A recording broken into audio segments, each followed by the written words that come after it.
আজকের রেসিপি আলু ঝিঙ্গা আর মাছের পাতলা ঝোল বনে রেডি। দিয়ে ঝিঙ্গা আলু আর মাছের পাতলা ঝোল বনে রেডি।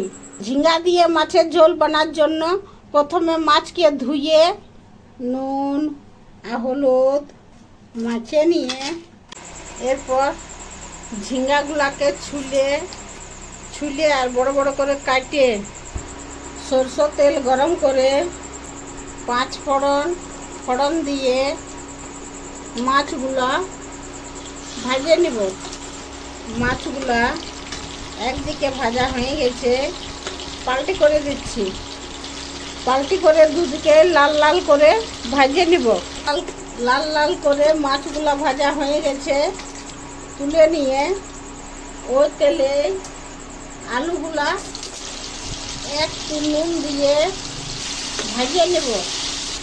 আলুগুলা সিদ্ধ হওয়ার জন্য ঢাকুন দিয়ে দিচ্ছি।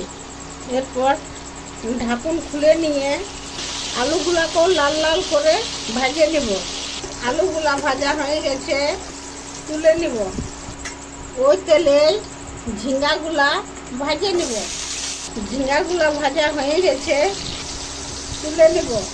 এই যে ওই তেলে কালো জিরা ফোড়ন দিয়ে জিরা বাটা, আদা আর কাঁচা লঙ্কা, বাটা মশলার জলটা, হলুদ আর একটা টমাটর, এগুলোকে পরিমাণ মতো নুন দিয়ে ভাজিয়ে নিব। মশলার থেকে তেল ছেড়ে দিয়েছে, মশলা ভাজা হয়ে গেছে। এরপরে জল দিয়ে ভাজে রাখা আলু, ঝিঙ্গা, ভাজা মাছগুলা দিয়ে আর 4টা কাঁচা লঙ্কা দিয়ে 5 মিনিট ফুটাই নিয়ে আঁচটা বন্ধ করে দিয়ে নাভাই আর বাটে নেব। আলু, ঝিঙ্গা আর মাছের ঝোল বনে রেডি।